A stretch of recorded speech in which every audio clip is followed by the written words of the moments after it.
All right, good morning. Welcome back. Welcome back to the Divine Now. Again, before I even begin, sometimes I forget to do this. If you like what you hear, please subscribe. If you would like to receive notification, please click the bell. Um, I'm on a roll. This is my second one in 2 days, and normally I do maybe one every week or every 2 weeks, but here we are. Um, I started a series entitled Tools of Transformation. And today I want to talk about a tool that's very, very powerful, very, very profound. And that is the tool of forgiveness as it relates to transforming ourselves and becoming better people. Now, 2 years ago, I had NDE, which is a near-death experience.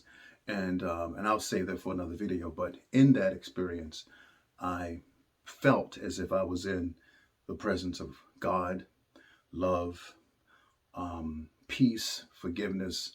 It was the most remarkable feeling I've ever experienced. And in that moment, I wanted everyone to experience that measure of love, that measure of kindness and completeness and wholeness.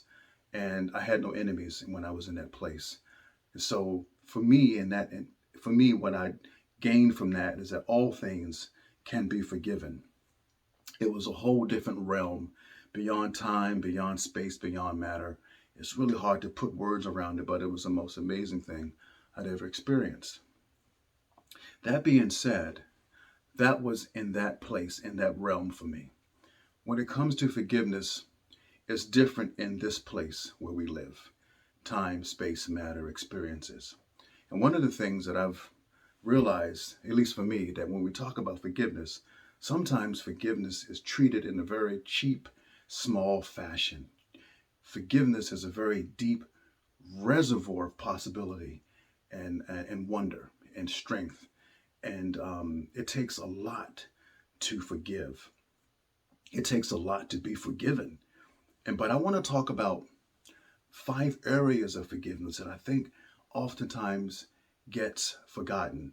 A lot of people think that they can just say, I'm sorry, and then be done with it, or please, or forgive me, but not walk through the stages of forgiveness. And I want to talk about the stages of forgiveness that leads to, I think, permanent transformation. And the first stage is one, acknowledging the offense committed. It's not enough for someone to say, I'm sorry if I did XYZ, or I'm sorry if I hurt you. No, that's not a real apology. Putting that word if there doesn't allow a person to take ownership. I'm sorry if. No, I'm sorry when I did XYZ. Fill in the blank. I'm sorry for this. And being very specific about what the offense was. Being very clear, not general. I'm sorry when I stole $200 from you. That was wrong of me. Whatever it is, we take ownership of what exactly we did. I'm sorry when. I'm sorry for. So acknowledging very specifically the offense. Secondly, acknowledging the pain that the offense may have caused. You know, I'm sorry when I said this. I can only imagine how you felt when you heard that, when you heard me gossiping about you behind your back. I'm sorry. I can only imagine what you felt. I'm a friend, and I'm sure that hurt you, and I'm sorry that I hurt you. So, one, you acknowledge the offense. You're very clear about it. Two, you acknowledge the pain that you caused. You step into that person's shoes and imagine what it felt like to feel what they felt in that moment. Whatever the offense was, you take ownership of their feelings. You take ownership of their pain. Thirdly, and this is really important, this is one that I really believe gets missed, is we offer restitution. And this is what I mean. We say, I'm sorry for what I did. We're very specific. We acknowledge the pain caused. We're very clear about that. We take ownership of the pain that we caused. Thirdly, we offer restitution. And this is really where we put ourselves in a place of humility. What can I do to make up for this? What can I do to show you that I mean what I say? And we're really giving that person the power. We're giving that person the power to determine what they need from us. Because oftentimes relationships, they need repair. And we need to be willing to do the work to bring about the repair. What can I do to fix what I've done? Because I cherish you, I love our relationship. What can I do? This is where relationships tend to break down, when there is no restitution. What can I do to fix what I've done? So acknowledgement of the offense, acknowledgement of the pain, acknowledgement of what can I do to fix this.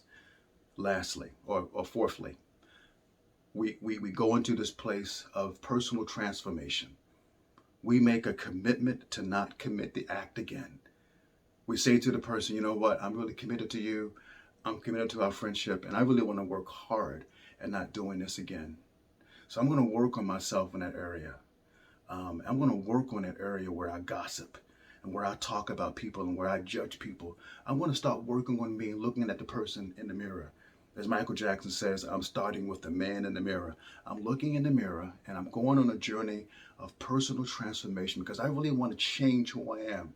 I'm allowing this moment to change me. So acknowledging the wrong, accepting the pain that you may have caused, offering restitution, going on a journey of personal transformation to where you're no longer acting out this bad behavior. These are the stages of forgiveness, the process of forgiveness that we have to sort of walk through in this life to really experience the totality of what forgiveness can gift us with. You know, it's really life and relationships. We cannot be successful without understanding how forgiveness plays its role in our lives. And then lastly, I'll say this. Then there is the release of the offender.